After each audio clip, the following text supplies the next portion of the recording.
When Barack Obama took office as president in January of 2009, the economy obviously was in absolute free fall. It was the Wall Street collapse and the overall financial collapse that occurred at the end of the George W. Bush presidency. Just free fall. I mean, Great Depression time, yawning abyss. And so shortly after being sworn in as president, the new president and the Democrats in Congress pushed through something that used to be a non-controversial way of dealing with big economic downturns. When George W. Bush had an economic downturn to deal with in 2008, he passed a stimulus. When Ronald Reagan had an economic downturn to deal with in 1981, he passed a stimulus. When this new Democratic administration took over in the middle of a huge economic downturn in 2009, they did the same thing. They passed a stimulus. Even though a stimulus had been a non-controversial bipartisan tool of economic policy in the past, in 2009, with the new President Barack Obama in office, Republicans decided they were going to be against anything this new president put forward, even if it was the kind of thing that they had supported in the past under presidents of both parties. And so they decided they were against the stimulus. Every single Republican in the House of Representatives voted no on the stimulus. But they didn't just vote against it. They also made a big public case that the stimulus bill was bad for the country, that it would do harm to the country, that it wasn't just pointless, or even worse than pointless, to spend money in this way to try to help the economy. It wasn't just a bad idea. It was an immediate evil that was going to make the country worse off than it already was. The president, in tandem with Democrats in Congress, have pushed through a $787 billion bill full of pork barrel spending, government waste, and massive borrowing, cleverly called stimulus. Government waste, cleverly called stimulus. Republican Congressman Eric Cantor of Virginia there. And that was a typical example of the kind of things they were saying. And whether or not you agree with Congressman Cantor's argument, it is an intellectually cogent stance if you think about it, right? I'm voting no on this thing. I think it will be harmful. If this is done, it not only won't help anything, it will hurt the economy. So I'm voting no. It has an internal logic. It makes sense. It makes sense unless you are the person making that case in public who is also writing this letter in private to the Secretary of Transportation asking for the terrible, horrible stimulus money to come to your district. Stimulus money that, quote, will provide much needed new jobs and economic growth throughout the region. That's what Eric Cantor wrote to Transportation Secretary Ray LaHood. After bashing the stimulus as pointless waste, here's Eric Cantor touting the benefits of stimulus money when it made its way to his district. We can create a lot of jobs. Again, the estimates of job creations are 85,000 to 160-some thousand jobs for the Commonwealth, most of that in this area. Yeah, there were a bunch of Republicans who did this. And the issue here is not that there was going to be this money laying around and they didn't want that money to be around at all, but as long as it was there, you try to get some for your district. That's not the issue here. The issue here is that these guys were making a public case that this money is bad, that it would hurt the economy. But then privately, they were asking to please get some of that money because of how good it would be for the economy. You clearly don't believe your own public arguments when you're making private arguments alongside them like that. You're just making a totally craven political case that has nothing to do with what you know to be true. This happened to dozens of Republicans across the country. This was Congresswoman Jean Schmidt of Ohio saying in public, quote, I did not believe that it would create the jobs that were promised. I take little pleasure in being correct. But here's Jean Schmidt in private, writing to the Labor Department, asking for that stimulus money. That, quote, will not only save jobs, but create multiple jobs within Southern Ohio. Well, which is it? Here's Republican Congressman Phil Gingrey of Georgia getting all Publishers Clearinghouse with a giant check for stimulus money that he not only voted against, but that he publicly criticized as a boondoggle and a dismal failure. Look how big the check is. Republican Congressman Mike Castle of Delaware trashed the stimulus. He voted no on the stimulus. And then he went back to Delaware and handed out giant stimulus checks in his district, talking about how good it was going to be for job growth. It was so embarrassing, right? One of the Republican congressmen who was making that same public case at the time was a Republican congressman named Paul Ryan from Wisconsin. We can do better than this. This bill, this economic stimulus package, is unworthy of our new president's signature.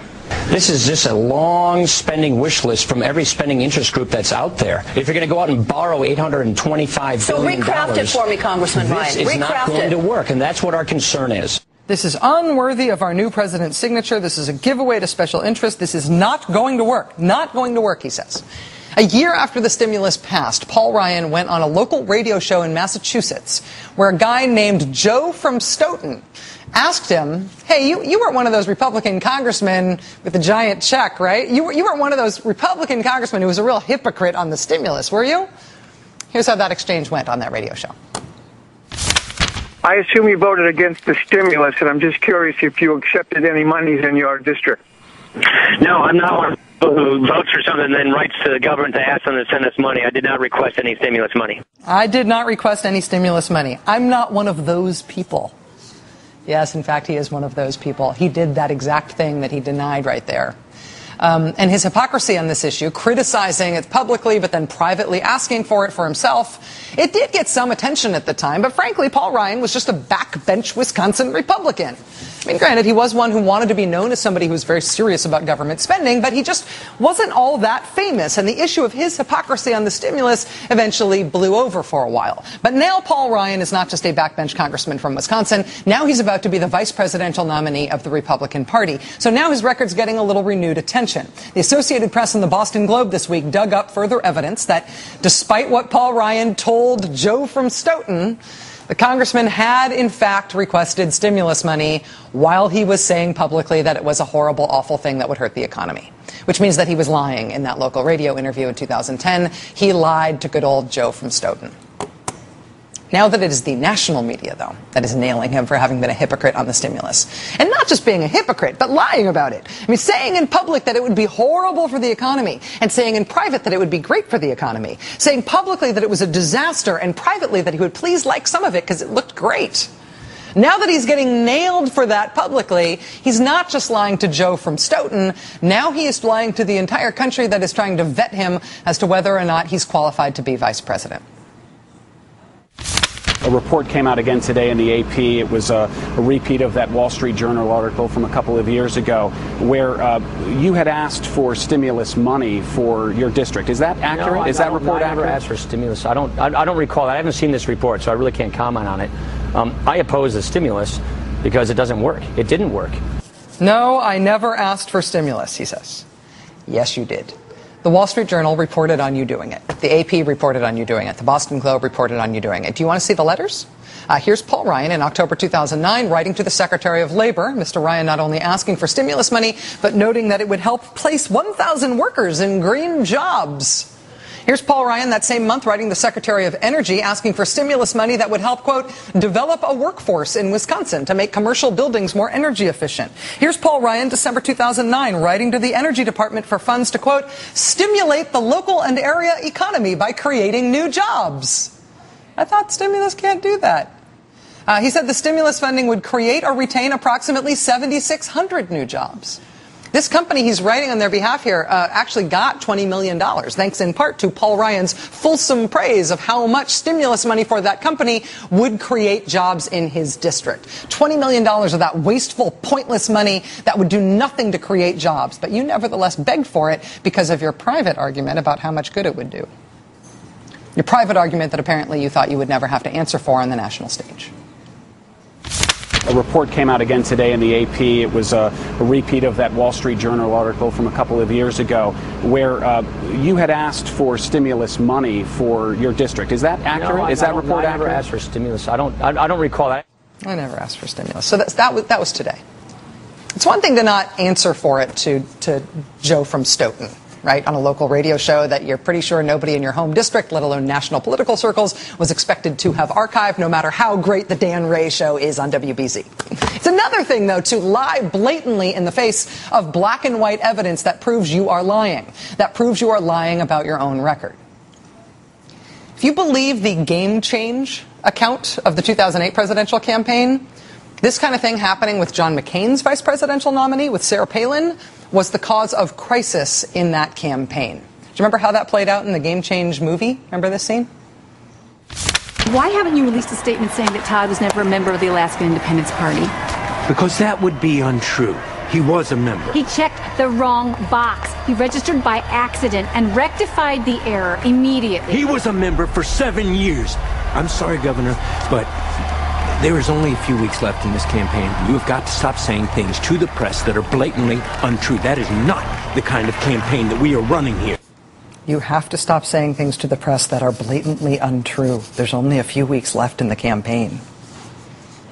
Late tonight, after being confronted with the reams of evidence that he did, in fact, request stimulus money, Paul Ryan released a new statement acknowledging the truth. It says, quote, "After having these letters called to my attention, I checked into them, and they were treated as constituent service requests in the same way matters involving Social Security or Veterans Affairs are handled. This is why I didn't recall the letters earlier. But they should have been handled differently, and I take responsibility for that. Regardless, it's clear that the Obama stimulus did nothing to stimulate the economy, and now the president is asking to do it all over again. It did nothing to stimulate the economy, even though I wrote letters saying, please give me this money, it will help stimulate the economy. And then I signed my name at the bottom of those letters. And if I did request all that stimulus money, which I did, by the way, I did it by mistake. My staff did it. I signed it, yeah, but it was my staff. Paul Ryan is not Sarah Palin. At least he's not Sarah Palin yet. We'll see how it goes with the convention. But this is a problem for the Romney-Ryan campaign. And it gets at a bigger problem for Mr. Ryan's running mate that the Romney campaign still has not solved, which also came to a sort of very difficult head today. And that is that Mr. Romney's answer for why he won't release his tax returns is that we're supposed to trust him when he tells us what is in them. Today, Mr. Romney said that he looked back at his last decade of tax returns and he wants to assure us that we should trust him. He looked at it and it turns out he never paid zero taxes. He never paid less than 13% in taxes. We should trust him. He's not going to show the evidence of that. He just wants us to believe it when he says it. Mr. Romney says he never paid zero. Paul Ryan says he never requested stimulus money. Yes, this is about the effectiveness of government efforts to stimulate the economy. And yes, this is about the low tax burden of the truly rich and famous in this country. But at a more basic level, it is also about how comfortable you are with just looking people in the eye and saying something even about yourself that is not true. Something checkable about yourself that you know you may get caught on, and just saying it anyway. Joining us now is Ezra Klein, who's a columnist for The Washington Post and MSNBC policy analyst. Ezra, it's great to see you. Thanks for being here. Good evening. Which Paul Ryan is right? The private Paul Ryan, who said stimulus money would help his home district, or the public Paul Ryan, who said it was a waste of money at the time, and who now says, looking back, those letters were a mistake. It really was all a waste. It didn't help. Look, I have no way of knowing how these letters were handled internally to his office. Constituent services seems plausible to me. I just don't know. It's the second part of his statement there, the one where we say, we know it failed. We know it didn't work. We know it is not true. We just know that. I mean, number one, just take the practical case. Here's what the stimulus included in it, right? Tax cuts. That was about a third of it. Paul Ryan, if he believes anything in this entire world, believes tax cuts create jobs. He has been very clear on that. Another big part of it was infrastructure, getting people to build roads and bridges. I don't know what the theory of the economy is under which when you hire somebody, when you give them money to build a road or a bridge, it doesn't create a job. But it's not one that anybody I've actually ever met hews to. And then the third part of the stimulus, one of the big other parts, was that you gave money to state and local governments in order to keep teachers and firemen and other public employees on the job. And if you're curious about whether or not that is a real thing, whether or not those jobs are real, over the last 2 years, we have lost 600,000 of them. They show up in the Bureau of Labor Statistics report every single month. Paul Ryan releases a press release about it every single month. Everyone is aware those jobs have been going away. It is really unclear how you can stand up with a straight face and say not that you don't think the stimulus was the absolute best way to do that, because that's an argument that could be had, but that it just doesn't work, that stimulus itself is a failed economic theory. It's ridiculous. Did Republicans used to accept the idea of stimulus? I mentioned, a George W. Bush stimulus, a Ronald Reagan stimulus. There were many others. I just picked those out to make a point. But it does seem like an economic tool that isn't the least controversial thing in the world, but at least used to have the logic of it accepted in a bipartisan way, right? Including by Paul Ryan. So in 2001, there's a great debate. There's a great hearing between Paul Ryan and a Romney, an economist named Kevin Hassett, who's currently affiliated with the Romney campaign. And they're out there and they're sort of talking about the Bush tax cuts. And now the Bush tax cuts, you remember, were originally there to pay down a big surplus. We had all this money money. We needed to do something with it. We'll give it to you in a tax cut. Then the economy began to break down. We were going into a recession. Suddenly, we didn't have this clear, large surplus anymore. So the conversation, the rationale for these tax cuts flipped instantly. It went from, we need to pay down the surplus to, hey, this would be a great way to stimulate the economy, to, we need it in order to be recession-proof. And Kevin Hassett and Paul Ryan have this exchange in this debate about, the problem was before they just didn't do their stimulus fast enough. You needed to do it deeper. And there are some differences between doing a permanent tax cut and doing a temporary tax cut, which are relevant and worth talking about again. But Paul Ryan pretty clearly says there, the problem with past stimulus is we needed more. And by the way, the Romney campaign this morning, including by Kevin Hassett, had this op-ed in which they said that if you believe these two economists who are fairly important in these discussions, Carmen Reinhart and Ken Rogoff, you should know, the Obama administration should know, that in a long recession and a long recovery like the one we're in, stimulus is ineffective. So I'm back and looked, and how much did Ken Rogoff think we should have in stimulus? $1 trillion over 2 years. And what did Carmen Reinhart say about stimulus? That she would tattoo it on her forehead, that it had done an enormous amount to help. So even the economists that they rely on and they cite don't believe the things they claim they believe right now. Ezra Klein, columnist for The Washington Post and an MSNBC policy analyst. Knowing that I could talk about the raw politics of this on my own and turn to you to talk to the policy about talk about the policy on this made me very happy today. I'm really glad that you're able to be here. Made me very happy as well. Thanks a lot, man. I appreciate it.